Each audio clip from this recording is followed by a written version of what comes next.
Welcome to prime time debate. కేటీఆర్ని formula E race case వెంటాడుతుంది. ఇప్పటికే ఒకసారి ఏసీబీ విచారణ పూర్తి చేయగా రేపు ఈడీ ముందుకు వెళ్ళనున్నారు కేటీఆర్. రేపు ఉదయం 11 గంటలకు ఈడీ విచారణకు హాజరు కానున్నారు. అయితే ఈరోజు ఆయనకు సుప్రీంకోర్టులో చుక్కెదురు కావడం, రేపు ఈడీ విచారణ ఉండడం ఏం జరగబోతుందనే ఆసక్తిని మరింత పెంచింది. గతంలో తనపై ఉన్న కేసును క్వాష్ చేయాలంటూ కేటీఆర్ దాఖలు చేసిన పిటిషన్ను హైకోర్టు కొట్టివేసింది. అలా కొట్టివేసిన తర్వాత ఆయన వెంటనే సుప్రీంకోర్టును ఆశ్రయించారు లంచ్ మోషన్ పిటిషన్ కోసం. అయితే అప్పుడు సుప్రీంకోర్టు తీసుకోలేదు. ఆ పిటిషన్ను ఈరోజు విచారణకు తీసుకుంది. ఈరోజు కేటీఆర్ వేసిన క్వాష్ పిటిషన్ని సుప్రీంకోర్టు కొట్టివేస్తుందని అనుకున్నారో ఏమో కానీ ఆయన తరఫు అడ్వకేట్లు దాన్ని విత్డ్రా చేసుకున్నారు. దాంతో రేపు ఈడీ విచారణకు ఆయన అనివార్యంగా హాజరు కాక తప్పని పరిస్థితి. అటు ఏసీబీ కూడా మరింత దూకుడు పెంచే పరిస్థితి కనిపిస్తుంది. అయితే ఏసీబీ విచారణకు ఒంటరిగా వెళ్లకుండా అడ్వకేట్ను వెంట తీసుకెళ్లిన కేటీఆర్ రేపు ఈడీ విచారణకు ఒంటరిగా వెళ్తారా, అడ్వకేట్తో వెళ్తారా? ఎందుకంటే అడ్వకేట్తో వస్తానంటూ ఇప్పటివరకు కేటీఆర్ ఈడీని కోరలేనట్లు తెలుస్తుంది. ఆయన ఏ రకంగా వెళ్ళబోతున్నారు, ఈ కేసు ఏం జరగబోతుంది, ఈరోజు సుప్రీంకోర్టులో ఏం జరిగింది, ఈ అంశంపై ముందు మాట్లాడదాం మనం. అడ్వకేట్ కేటీఆర్ తరఫు అక్కడ వాదనలు సీనియర్ అడ్వకేట్లు వినిపించిన ఈ వ్యవహారాన్ని దగ్గరుండి చూస్తున్న కేటీఆర్ తరఫు అడ్వకేట్ మోహిత్ రావు మనకు ఫోన్ లైన్లో అందుబాటులో ఉన్నారు, సుప్రీంకోర్టు న్యాయవాది. ఆయనతో మాట్లాడదాం. మాట్లాడిన తర్వాత మనం డిబేట్లోకి వెళ్దాం. మోహిత్ గారు, ఈరోజు సుప్రీంకోర్టులో ఏం జరిగింది? ఎందుకంటే హైకోర్టు క్వాష్ పిటిషన్ని కొట్టివేసినప్పుడు మళ్ళీ సుప్రీంకోర్టుకి ఎందుకు వెళ్ళారనే ఒక చర్చ కూడా చాలా మందిలో ఉంది. అంటే ఎఫ్ఐఆర్ స్టేజ్లో క్వాష్ పిటిషన్ని తీసుకోవడం, దానికి అనుకూలంగా తీర్పు రావడం దాదాపు జరగదు అని న్యాయ నిపుణులు కూడా చాలామంది చెప్తున్నారు. ఈరోజు సుప్రీంకోర్టు ఏం చెప్పింది? మీరు మళ్ళీ మీ ఫర్దర్ స్టెప్ ఏంటి? అంటే మళ్ళీ హైకోర్టును ఆశ్రయించే అవకాశం ఏమైనా ఉందా? ఇక క్వాష్ పిటిషన్ అసలు దాఖలు చేసే అవకాశమే కేటీఆర్కి లేదా? ఆయన పూర్తి విచారణను ఎదుర్కోవాలా? అసలు ఏం జరగబోతుంది ఈ కేసులో అంటే ఏం చెప్తారు? గుడ్ ఈవినింగ్ కళ్యాణ్ గారు. సో ఈ రోజు కేటీఆర్ గారి పిటిషన్ జస్టిస్ బెల్లాయం త్రివేది అండ్ జస్టిస్ వరాలే ధర్మస్థానం తీసుకోవడం జరిగింది. అండ్ ఇది మేము ఇనీషియల్ గా హైకోర్టుకి వెళ్ళాము క్వాష్ చేయమని ఎఫ్ఐఆర్ ని. ఆ ఎఫ్ఐఆర్ అక్కడ ఇనీషియల్ గా మాకు ఇంట్రీమ్ ప్రొటెక్షన్ వచ్చింది, ఇన్వెస్టిగేషన్ కంటిన్యూ చేయమన్నారు. అండ్ ఆఫ్టర్ దట్ ఆ ఆర్డర్ ఎక్స్టెండ్ అవ్వకుండా వచ్చింది. అన్ఫార్చునేట్ గా హైకోర్టులో మా పిటిషన్ డిస్మిస్ చేయడం జరిగింది. దాని తర్వాత మేము సుప్రీంకోర్టులో ఎస్ఎల్పి వేసాము. ఎస్ఎల్పి వేసిన తర్వాత ఈరోజు లిస్టింగ్ వచ్చింది ఫస్ట్ టైం. సో మా ఆర్గ్యుమెంట్స్ బేసిక్ గా 13(1) అట్రాక్ట్ కాదు ఈ కేసు, ఇది పీసీ యాక్ట్ అట్రాక్ట్ కాదు, రాంగ్ఫుల్ గెయిన్స్ ఉన్నాయి. రాంగ్ఫుల్ గెయిన్స్ ఉన్నప్పటికీ మీరు ఫార్ములా ఈ కంపెనీని ఇక్కడ అక్యూజ్ చేయలేదు. రాంగ్ఫుల్ గెయిన్ అని అన్నప్పుడు కరప్షన్ అంటే అండి, the basic definition of corruption is if something comes to your pocket then it amounts to corruption. 13(1) clear గా డిజానెస్ట్ ఆర్ మిస్అప్రాపరియేషన్ ఉండాలని ఉంది. ఎంటైర్ ఎఫ్ఐఆర్ లో ఎక్కడ కూడా డిజానెస్ట్ మిస్అప్రాపరియేషన్ అని లేదు. అందుకనే మేము ఎఫ్ఐఆర్ ని క్వాష్ చేయమని కోరడం జరిగింది. అండ్ భజన్ లాల్ అని ప్రీడామినెంట్ జడ్జిమెంట్ ఉందండి క్వాషింగ్ లో. అదేం చెప్తుందంటే ఎఫ్ఐఆర్ ఒకవేళ ఇంగ్రీడియంట్స్ కనెక్ట్ కాకపోతే ఇమీడియట్ గా మీరు క్వాష్ చేయడానికి వెళ్ళొచ్చు. Not even 1 day, even after 5 minutes you can go. That is the law. But unfortunately today మేము ఆర్గ్యుమెంట్ చేసిన తర్వాత మా పిటిషన్ మేము విత్డ్రా చేసుకున్నాం. I'm again giving that clarity, and the Supreme Court has not dismissed it. We ourselves have withdrew the writ SL. అంటే మీరే దాఖలు చేసి మీరే విత్డ్రా ఎందుకు చేసుకున్నారు? అంటే సుప్రీంకోర్టు క్వాష్ పిటిషన్ కొట్టివేస్తుందని ఏమన్నా అనుమానపడ్డారా? అందుకే విత్డ్రా చేసుకున్నారా? ఎందుకు చేసుకున్నారు? ఒకటండి, మేము ఆర్గ్యుమెంట్స్ అడ్వాన్స్ చేశాము 13(1) అట్రాక్ట్ కాదు అని. దాని తర్వాత మేము డిస్కస్ ఇన్ ఆర్సెల్స్, మేము సీనియర్ అడ్వకేట్ మేము డిస్కస్ చేసి we want to withdraw that petition to avail appropriate legal remedy. అందుకనే మా పిటిషన్ మేమే విత్డ్రా చేసుకున్నాము. సో అండ్ ఒక్కసారి విత్డ్రా చేసుకుంటే దానికి బార్ లేదండి. This is only against quashing of FIR. తర్వాత ఇన్వెస్టిగేషన్ అవుతుంది, వాళ్ళు ఛార్జ్ షీట్ ఫైల్ చేస్తారు అండ్ డిశ్చార్జ్, చాలా ఆప్షన్స్ ఉంటాయి. ఏ options ఫోర్క్లోజ్ కాలేవు.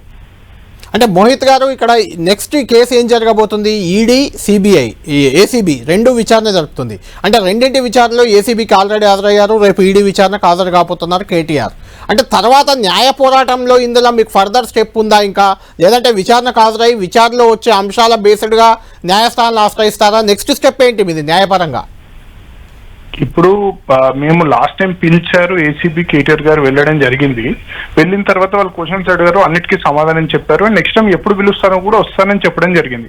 Now it is on the ACB. వాళ్ళ ఇన్వెస్టిగేషన్ లో వాళ్ళు ఏం తీసుకొస్తారు, అసలు ఏముంది మెటీరియల్ అనేది, it is for the investigation to decide. And ఈ ఎఫ్ఐఆర్ అండి 1 year తర్వాత ఎఫ్ఐఆర్ రిజిస్టర్ చేయడం జరిగింది. అండ్ ఇది ఎఫ్ఐఆర్ ఒక నార్మల్ లేమన్ ఇచ్చినట్టు కంప్లైంట్ కాలేదు.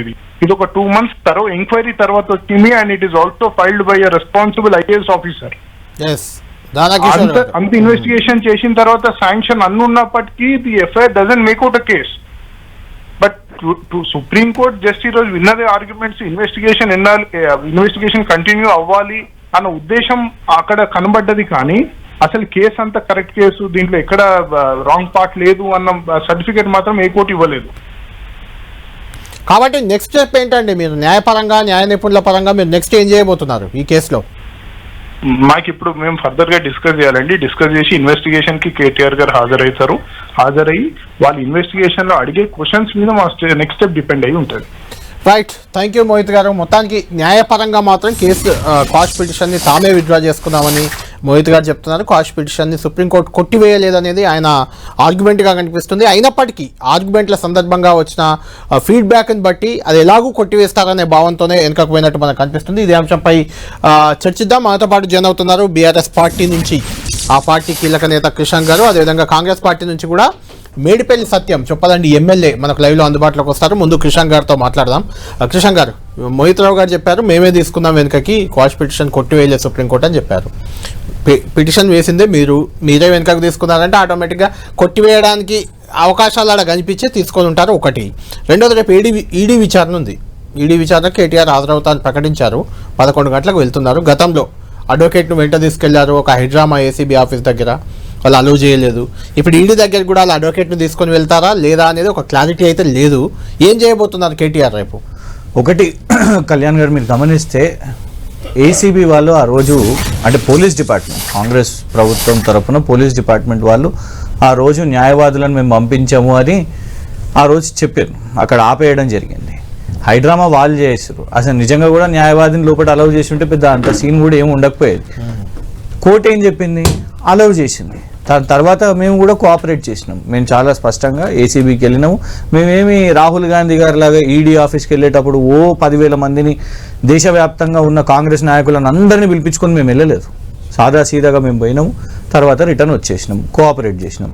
చిన్నబాయిది విచారణ అయిపోయింది, రేపు బడాబాయి విచారణ ఉన్నది ఈడీది. నిన్న ఏసీబీ మొన్నది అయిపోయింది, ఇప్పుడు రేపు ఈడీది కూడా ఉంది. సేమ్ అదే విచారణను ఎదుర్కొంటాం. కోర్టు విషయానికి వస్తే చూడండి, ప్రతి ఇండివిజువల్కి ఈ దేశంలో సిటిజన్కి లీగల్ రెమెడీస్ ఉన్నాయి.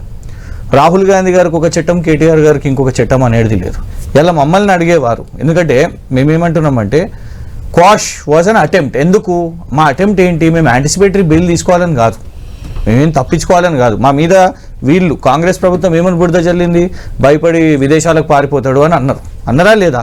అయిందా? ఇక్కడనే ఉన్నాం, ప్రజల అంశాలు మాట్లాడుతున్నాం, ప్రశ్నిస్తున్నాం. యాంటిసిపేటరీ బెయిల్ తీసుకుంటలేము. తప్పుడు కేసు అని మేము అంటున్నాం. మా వాదన ఇది తప్పుడు కేసు అని క్వాష్ చేస్తున్నాం. ఇంకొకటి ఏంటంటే హైకోర్టు చెప్పింది, సుప్రీంకోర్టు చెప్పింది. ఎందుకంటే తప్పుడు కేసు కాదని అనలేదు. మీ పిటిషన్ కొట్టేసింది, విత్డ్రా చేసుకున్నారు. నాకు లీగల్ టర్మినాలజీ తెలుసు. తప్పుడు కేసు కాదని అనలేదు. మీనింగ్ ఇన్ఫాక్ట్ ఇవాళటి వరకు కూడా ఏసీబీ నుంచి అయినా లేకపోతే ప్రభుత్వంలో ఉన్న వాళ్ళైనా కూడా కనీసం అందులో ఏం అవినీతి అని కూడా చెప్పలేకపోతున్నారు. They are just buying time. ఏమని అంటున్నారు? మాకు విచారణకు అవకాశం కావాలి, మాకు విచారణ, ఎవరైనా ఆర్గ్యుమెంట్ చూస్తే మాకు విచారణకు అవకాశం కావాలి, విచారణకు అవకాశం కావాలి, గంతే. ఇందులో అవినీతి ఏమున్నది అనేది లేదు. ప్రొసీజరల్ ల్యాబ్సా? ఒకసారి ఏమని అంటారు, ఫస్ట్ ఏమో డబ్బులు ఎక్కడున్నాయి, డబ్బులు లేవు, డబ్బులు ఎటో వెళ్ళిపోయినాయి అని కథ చెప్పారు. ఆ తర్వాత డబ్బులు వీళ్ళ దగ్గర ఉన్నాయని చెప్పారు. ఆ తర్వాత ఇంట్లో క్విడ్ ప్రోకో అని చెప్పారు. ఆ తర్వాత ఇప్పుడు ఆఖరికి ఎలక్షన్ పోల్ కోడ్ వయలేషన్ అని చెప్పారు. అంటే వీళ్ళకే ఒక స్పష్టత లేదు. ఒక్కటి కళ్యాణ్ గారు మేము అనేది ఏంటంటే, రాహుల్ గాంధీ గారు లీగల్ రెమెడీ తీసుకున్నప్పుడు ఇవ్వండి, రాహుల్ గాంధీ గారు కేసులు చూడండి. Rahul Gandhi withdraw supreme court plea, RSS దాని మీద వారి remark. National Herald case, Sonia Gandhi గారు, శ్రీమతి సోనియా గాంధీ గారు రాహుల్ గాంధీ గారి మీద కూడా అవినీతి ఆరోపణలు ఉన్నాయి. వాళ్ళ మీద కూడా they are out on bail. వాళ్ళు క్వాష్ పిటిషన్ వేసి కూడా విత్డ్రా చేసుకున్నారు. So legal remedy Rahul Gandhi గారు, సోనియా గాంధీ గారు తీసుకున్నప్పుడు ఇలా కేటీఆర్ గారు తీసుకుంటే తప్పేంటిది? మేము అదే అంటున్నాం. సో దానికి పెద్ద చర్చ. దాన్ని రీజన్ ఏంటంటే, జైలుకు పంపుతారా వెళ్తాను, లేదంటే విచారణ ఎలాంటి విచారణకైనా సిద్ధం, చూసుకుందాం ఏసీబీ ఏంది, ఈడీ ఏంది, వాటి సంగతి ఏందో చూస్తా అనే రకంగా కామెంట్ చేసిన కేటీఆర్ గారు న్యాయస్థానాలకు పోవచ్చు, మీరు విచారణను అడ్డుకోవడానికి పోయారా లేకుంటే మీరు నాట్ టు అరెస్ట్ కోసం పోయారా, అదంతా ఓపెనే. న్యాయస్థానాలను ఆశ్రయించి విచారణను ముందుకు సాగకుండా చేసే ప్రయత్నంగా దీన్ని చూస్తున్నారు కొంతమంది. దానికి ఏమంటారు? ఒకటి, విచారణకు అడ్డంకులు ఏం సృష్టిస్తున్నాం? విచారణ జరిగేది జరుగుతూనే ఉన్నది. నంబర్ 1, కోర్టులో జరిగేది ఏంటిది కళ్యాణ్ గారు? అది కూడా విచారణే కదా. ప్రభుత్వం తరఫు నుంచి ఇదే ఏసీబీ, ఇదే ఈడీ, ఇంకెవరన్నా కూడా ఎవరిని పెట్టాలనుకున్నా కూడా ఇన్కమ్ ట్యాక్స్ కానీ మొన్న అంటే అన్నిటికీ చేస్తున్నారు కదా. కుటుంబ సభ్యులు ఇంకేమన్నా కూడా ఒకవేళ వ్యాపారాలు ఉంటే కూడా అవి కూడా పడుతున్నాయి. రేపు రాని దింపుతారు. బిఎస్ఎఫ్ బార్డర్ సెక్యూరిటీ ఫోర్స్ కావాలన్నా వాళ్ళని కూడా దింపుతలేరు, ఎవరిని వదులుతలేరు. ఈడీ రేపు వస్తుంది, ఏసీబీ వచ్చేసింది, మొన్న చూసినాం ఎస్ఓటీ వాళ్ళు వచ్చారు, ఐటీ వాళ్ళని అంటారు, రేపు తర్వాత బిఎస్ఎఫ్ పారామిలిటరీ, ఇక దింపండి, అందరిని దింపండి, మేము రెడీగా ఉన్నాం. నేను ఒకటే చెప్పేది ఏంటంటే చూడండి, లీగల్ ప్రావిజన్స్ ఏమని చెప్తాయి. ఇవాళ రేపు ఒకవేళ మమ్మల్ని జైలు వేసినంత మాత్రాన ఒకవేళ వేసిరే బెయిల్కి పోతారు కదా, బెయిల్కి పోతారు. పోకుండా లేదు నన్ను ఉరిదీయండి, నేను సంవత్సరాలు అటే కూర్చుంటా అంటే అది కాదు కదా. సో జరగకుండా ఉలిక్కి పడుతున్నారా అని విచారణ మేము అనేది ఏంటంటే ఇదే రేవంత్ రెడ్డి గారు కాంట్రడిక్షన్ చెప్తాను నేను. 2 విషయాలు, కేసు వేస్తున్నది వాళ్ళు ఎవరు? ప్రభుత్వమే కదా. జైలుకు పంపుతున్నది ఎవరు? ప్రభుత్వమే కదా. అంటారు మీకు జైలుకు పోవాలని ఉంది, మీరు ముఖ్యమంత్రి అయిదాం అనుకుంటున్నారు, అందుకే జైలు అనేసి. చేసేది నువ్వే, కేసు వేసేది నువ్వే, రోజు దాడులు చేస్తున్నది నువ్వే, మళ్ళీ ఇట్లా మాట్లాడేది నువ్వే. ఎందుకు వేస్తావు మరి? మేము కోర్టుకు పోవద్దంటే అసలు కేసు వేయకు, బంద్ అయిపోతుంది, పంచాయతీ ఉండదు, రోజు చర్చనే ఉండదు. రోజు సత్యం గారు లాంటి వాళ్ళు పాపం ప్రెస్ మీట్ పెట్టి ఎవరో కేసు ఎవరో మాట్లాడిర్రు అని మళ్ళా ప్రెస్ మీట్లు పెట్టి వారు కూడా టెంపర్ అవుట్ అయిపోయి లాంగ్వేజ్ అట్లా చేంజ్ కాదు, ఆ పరిస్థితి ఉండదు. వారు పబ్లిక్ ఇష్యూస్ మాట్లాడతారు, అందరం పబ్లిక్ ఇష్యూసే మాట్లాడతారు. మాతో జైన్ అవుతున్నారు చెప్పాలండి ఎమ్మెల్యే మేడిపల్లి సత్యం గారు విన్నారు కదా కిషన్ గారు ఆర్గ్యుమెంట్, మీరు విన్నారు, పూర్తి వినాలనే మాట్లాడుకుని వచ్చారు ముందే. ఏంటి అంటే మీరు కేసులు పెట్టడం, అరెస్టు చేయడం ఇదే పనిగా పెట్టుకున్నారా? బీఆర్ఎస్ నేతలు ఎవరిని బయట తిరగనివ్వరా, బయట క్వశ్చన్ చేయనివ్వరా? ఎందుకంటే నిన్న చూసాం, మీరు కేసు పెడుతున్నారు, వాళ్ళకి బెయిల్ వస్తుంది. నిన్న కౌశిక్ రెడ్డి కూడా రాత్రి అరెస్ట్ చేశారు, ఇక్కడ నుంచే నా స్టూడియో నుంచి పట్టుకెళ్లారు కౌశిక్ రెడ్డిని, తీసుకెళ్ళి ఆడబెడితే తెల్లారే బెయిల్ వచ్చింది. అంటే అంత సింపుల్ కేసుల్లో ఇరికిచ్చి, ఇది కూడా ఈవెన్ కేటీఆర్ది కూడా అట్లా అవినీతి లేదంటున్నారు, ఈడీ ప్రమేయమే లేదని రచనారెడ్డి లాంటి బీజేపీ నేతలు అడ్వకేట్లు కూడా అంటున్నారు. ఇట్లా సిల్లీ కేసెస్ పెట్టుకుంటూ వాళ్ళకి బెయిల్ వచ్చి వాళ్ళు బయటకు వచ్చి మేము ఏం తప్పు చేయలే అని చెప్పుకుంటే అది కొంత మీకే కదా ఇబ్బంది ప్రభుత్వ పరంగా. ఫార్ములా ఈ రేస్ కేసులో అడ్డంగా దొరికిపోయిన వ్యక్తి కేటీఆర్, ఇది ప్రపంచానికి అందరికి తెలుసు. హైకోర్టుకు వేయండు, అక్కడ రిలీఫ్ లేదు. ఫైనల్గా అత్యున్నత న్యాయస్థానం సుప్రీంకోర్టుకు పోతే కూడా కేటీఆర్కు బీఆర్ఎస్ పార్టీకి చెంప చెల్లు అనిపించేలా ఈ దశలో ఈ కేసులో మేము జోక్యం తెలుసుకోలేదు, నువ్వు అడ్డంగా దొరికిపోయినట్టే కనబడుతుంది, ఈ దశలో మేము జోక్యం చేసుకోలేమని అత్యున్నత న్యాయస్థానం, సుప్రీంకోర్టును అయితే ఎవరు పర్సనల్గా మేనేజ్ చేయలేరు. అట్లాంటి అత్యున్నత న్యాయస్థానం కూడా ఈ దశలో మేము దీనిలో ఇన్వాల్వ్ కాలేము, దానిలో ఖచ్చితంగా ఎవిడెన్స్ ఉన్నట్టున్నాయి, మీరు ఏదున్నా అక్కడే చూసుకోండి అని చెప్పి అంత స్పష్టంగా చెప్పినప్పటికీ కూడా ఇలా కేటీఆర్ అండ్ బీఆర్ఎస్ టీం కోర్టులను అడ్డం పెట్టుకొని తప్పించుకునే ప్రయత్నం చేసినప్పటికీ కూడా ఎక్కడ కూడా రిలీఫ్ దొరకలేదు. తన పక్క ఆధారాలు ఉన్నాయి, వాళ్ళు పూర్తిగా అన్ని విషయాల్లో కూడా వాళ్ళు రూల్స్ వయలేట్ చేసి ఫార్ములా ఈ రేస్లో అడ్డంగా దొరికిపోయారు. ఆ విషయం కేటీఆర్ గారికి తెలుసు, బీఆర్ఎస్ పార్టీ నాయకులే తెలుసు. బీఆర్ఎస్ పార్టీ ఏదో డిపెండ్ చేయాలి కాబట్టి, యువరాజునే డిపెండ్ చేయకపోతే వీళ్ళకి ఎవరికి రేపు ఫ్యూచర్ ఉండదు కదా, ఖచ్చితంగా యువరాజును డిపెండ్ చేయాలని చెప్పి ఏదో మాట్లాడుతారు. చదువుకున్నాడు కిషన్ కూడా ఉస్మానుసిల్లో మాతో చదువుకున్నాడు, ఆయనకు ఈ కేసు గురించనే కాదు. ఇప్పుడు కేటీఆర్ పై కేసు పెడతారు, అది నడుస్తుంటది, రేపు బెయిల్ వస్తుందో ఏమవుతుందో అది. హరీష్ రావు పై ఎవరో ఫోన్ ట్యాపింగ్ అంటే వెంటనే కేసు నమోదు అయిపోయింది. కౌశిక్ రెడ్డి పై కేసు, ఆయన అరెస్టు. ఎర్రోల శ్రీనివాస్ కూడా అరెస్ట్ చేశారు, ఇంట్లోకి వెళ్ళి బలవంతంగా తెచ్చారు, వదిలేశారు. అంటే ఇలా ఎందుకు మీరు అటెంప్ట్ చేస్తున్నారు పదే బీఆర్ఎస్ నేతలని ఒక చర్చ. చట్టం ఎప్పుడు ఇంత లేదు కదా నాయకుల అరెస్ట్ అనేది. అసలు మేము చిన్న బందికాలు ఇచ్చినా, చిన్న రాస్తారోక చేసినా, చిన్న బంద్ ఇచ్చినా కూడా మమ్మల్ని గుర్ర గుంజుకుపోయి మేము ప్రతిపక్షంలో అప్పుడు రాత్రి 12 గంటలకు 1 గంటల నుంచి వచ్చి 24 గంటలు మమ్మల్ని బంధించిన సందర్భాలు. ఇవాళ గత 10 సంవత్సరాల హిస్టరీ చూసినట్టుంటే కేసీఆర్ సర్కారు పోలీసును వాడుకున్నట్టు ఈ భారతదేశంలో ఏ ముఖ్యమంత్రి కూడా వాడుకోలేదు, ఏ ప్రభుత్వం కూడా వాడుకోలేదు. ఇలా ప్రతి దగ్గర కూడా హౌస్ అరెస్టు, ప్రివెంటివ్ అరెస్టు, మన కోకొల్లలు చూసినాం. ఎక్కడ కూడా ఇలా ధర్నా చౌకులు ఎత్తేసిన, ధర్నాలో చేయొద్దని చెప్పి ధర్నా చౌకులు ఎత్తేసి ఇవాళ మళ్ళీ మా ప్రభుత్వం వచ్చినాక మేము ధర్నా చౌక్ ఓపెన్ చేస్తే మళ్ళీ వీళ్ళే ధర్నాలు చేస్తారు. ఇంతకంటే దారుణం ఏముంటుంది? ఇక మొత్తం వాళ్ళు భావ ప్రకటన స్వేచ్ఛను పూర్తిగా హరింపజేసిండ్రు. పోలీస్ రాజ్యం నడిపించారు. పోలీస్ రాజ్యం నడిపి స్వేచ్ఛ లేకుండా చేశారు కాబట్టి ప్రజలందరూ స్వేచ్ఛను కోరుకొని ప్రజా పాలన ఈ రాష్ట్రంలో కావాలని చెప్పి మీరు చేస్తున్నారా అయితే? లేదు, ఎక్కడ కూడా ఎవరిని ఇబ్బంది పెట్టారు. కౌశిక్ రెడ్డి పట్టబగలు ఒక అధికారిక రివ్యూ జరుగుతున్నప్పుడు అది దేనికోసం పెడుతున్నాం?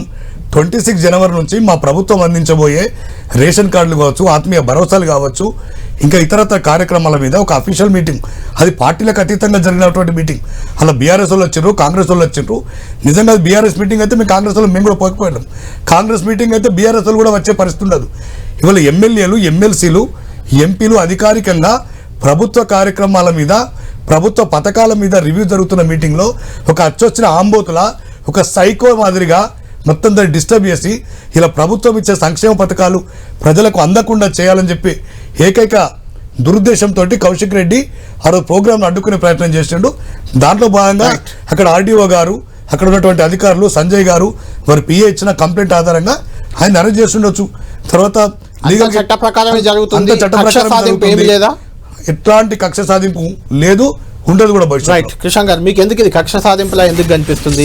ప్రశ్నించే వారి గొంతు నొక్కుతున్నారనే మీకు ఎందుకు వస్తుంది? ఇందిరా పార్క్ దగ్గర ధర్నా చౌక్నే ఎత్తేస్తున్నారు మీరు గతంలో, అంటే ప్రశ్నించే వారు లేకుండా చేయాలని. కాంగ్రెస్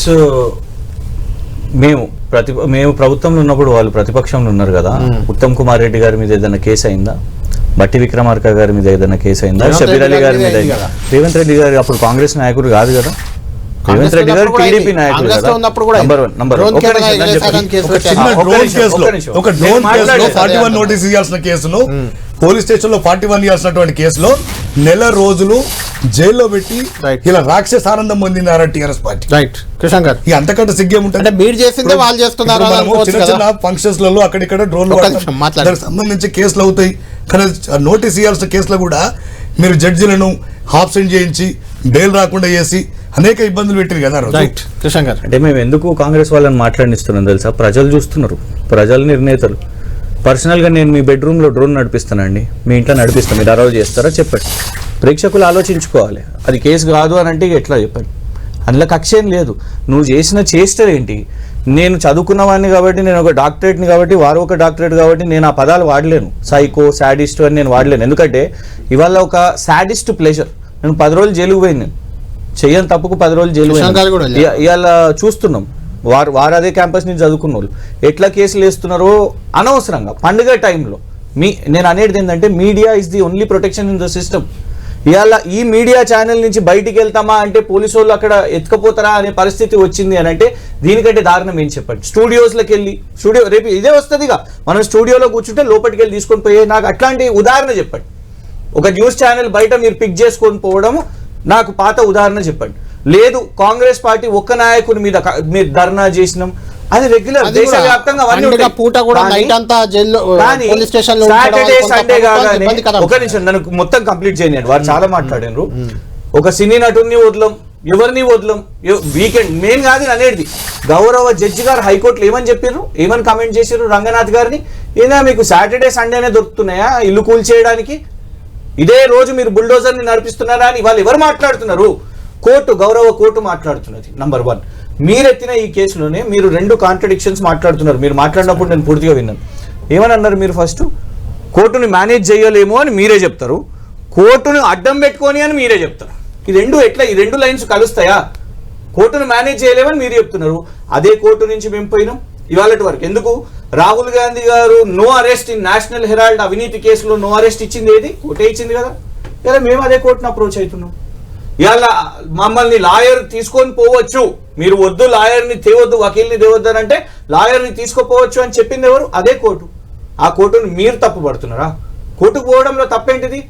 అడ్డంగా దొరికిండ్రు అని ఇక పెద్ద పదం మాట్లాడు. మేము ఇక్కడ నల్ల సంచితోని 50 లక్షల రూపాయలతోని మేము దొరికిన వాళ్ళం కాదు, దేశమే చూసింది. మీరు డిఫెండ్ చేసుకోవాల్సిన అవసరం కూడా లేదు. నాకు అర్థం కాదు కాంగ్రెస్ వాళ్ళు ఎందుకంటే టెంప్ట్ అయ్యి డిఫెండ్ చేసుకుంటారు. ఎందుకంటే ఆయన కాంగ్రెస్ నాయకుడు కాదు, అప్పుడు వేరే పార్టీ నాయకుడు. ఆయన చేసింది అప్పుడు దేశం మొత్తమే చూసింది. కానీ ఇందులో నేను స్ట్రైట్గా ఒకటే అడుగుతున్నా, what is the corruption in this? ఎక్కడున్నాయి అసలు? ఇందులో క్రిమినల్ మోటివ్ ఏంటి నాకు చెప్పండి దయచేసి. కరప్షన్ అని మీరు చెప్పారు. ఒక్క నిమిషం, అందులో కరప్షనే లేదు అనేది బీఆర్ఎస్ వాదన. 55 కోట్లు అక్కడికి ఎక్కడికో వెళ్ళాయి, అక్కడ ఉన్నాయి. దాని నుంచి ఎవరికి ఏం రాలేదు ఇంకా ఇప్పటికైతే. అది ఏమొచ్చింది విచారణలో తెలుస్తుంది, అంతే కదా. తేలేంత వరకైనా మీరు ఆగచ్చు కదా. అక్కడ కంప్లీట్ గా ప్రొసీజర్ ల్యాప్ అయింది. ప్రొసీజర్ ల్యాప్స్ ఉంది, ఒకటి వాళ్ళు కూడా ఒప్పుకుంటున్నారు. Election commission once election schedule వచ్చినాక నోటిఫికేషన్ బిఫోర్ ఈసీ అనుమతి తీసుకోవాలి. ఒక విదేశీ బ్యాంకుకు ఒక విదేశానికి డబ్బులు పంపేటప్పుడు ఆర్బీఐ రూల్స్ ఆర్బీఐ పర్మిషన్ తీసుకోవాలి. ఆర్బీఐ రూల్స్ ప్రకారం ఫెమా నిబంధనలు పాటించాలి. ఆర్బీఐ అప్రూవల్ తీసుకోవాలి. కమిషన్ ఆఫ్ ఇండియా ప్రతి పొలిటీషియన్ ఇంక్లూడింగ్ నాకు చెప్పండి. నేను ఈ రెండింటికి ఆన్సర్ చెప్పి there is no EC permission, there is no RBI cabinet approval లేదు, ఫైనాన్స్ డిపార్ట్మెంట్ లేదు, ఈసీ అప్రూవల్ లేదు, తెలంగాణ రాష్ట్రం జాగీర్ లాగా రాష్ట్రం కాదు. అది కరెక్టే. అంటే సత్యం గారు అన్న దాంట్లో ఒక పాయింట్ ఉంది. సత్యం గారు అన్న దాంట్లో కాదు సత్యం కూడా మంచి లేదు. సత్యం గారు అన్న దాంట్లో పాయింట్ ఉంది. తెలంగాణ రాష్ట్రం లేకుంటే తెలంగాణ ప్రభుత్వం మీదే అన్నట్టు ఎలాంటి అనుమతులు లేకుండా ఫైనాన్షియల్ అప్రూవల్, ఫైనాన్స్ డిపార్ట్మెంట్ది, క్యాబినెట్ అప్రూవల్, ఫెమా నిబంధనలు, ఆర్బీఐ, సరే ఇవన్నీ మా కేటీఆర్ చూస్తారా, కింద ఎవడో చూస్తాడని మీరు తప్పించుకోవచ్చు. కానీ దానికి బాధ్యుడు కేటీఆర్ కదా, ఆయన శాఖ కదా. కళ్యాణ్ గారు ప్రైమరీ క్వశ్చన్ మనం అడిగిన క్వశ్చన్ ఇలా అవినీతి ఏంటిది అని అన్నారు. రైట్, అవినీతి చెప్పలేదు, వారు ప్రొసీజరల్ ల్యాబ్స్ చెప్పారు. ఆ ప్రొసీజరల్ ల్యాబ్స్ గురించి నేను మాట్లాడతాను. ఎలక్షన్ కమిషన్ ఒకవేళ ఇందులో మరి election commission poll code violation sections ఎందుకు లేవు? నంబర్ 1, ఎందుకంటే నా మీద 4 కేసులు ఉండే. ఈసీ వేస్తుంది మన మీద, ఎంఆర్ఓ రిప్రజెంట్ చేస్తారు, కేసు వేస్తారు. And not a single case of election commission you will go for arrest ఉండేది ఎలక్షన్ ఆయన ముందే. ఇంకా elected representative you will go by the elected peoples representative act 1951. ఆ పీపుల్స్ రిప్రజెంటేటివ్ యాక్ట్ 1951 సెక్షన్ అందులో ఉందా FIR? Number 1 gone. Number 2 ఇంకొకటి ఏమన్నారు మీరు? ఆర్బీఐ మొన్న ఒక ఆర్టీఐ యాక్టివిస్టే వేసిండు, ఆర్బీఐకి రాసిండు ఇదే కేసు గురించి ఓపెన్ గా బహిరంగంగా పెట్టిండు. మాకు అసలు సమాచారమే లేదు అని రిజర్వ్ బ్యాంక్ ఆఫ్ ఇండియా చెప్తుంది. నంబర్ 2, క్లరికల్ వర్క్ ఎవరు చేస్తారండి? మంత్రి చేస్తాడా లేకపోతే ఈవెన్ నేను ఇందులో అరవింద్ కుమార్ గారు చేస్తారని కూడా చెప్పాను. నేను కిందికి హైరార్కీ అనేది ఉంటది, reserve bank of India guide lines. కానీ అల్టిమేట్ గా మీరు ఇందులో ఆర్బీఐ గైడ్ లైన్స్ అంటారు, ఎలక్షన్ కమిషన్ అంటారు, అవినీతి జరిగింది.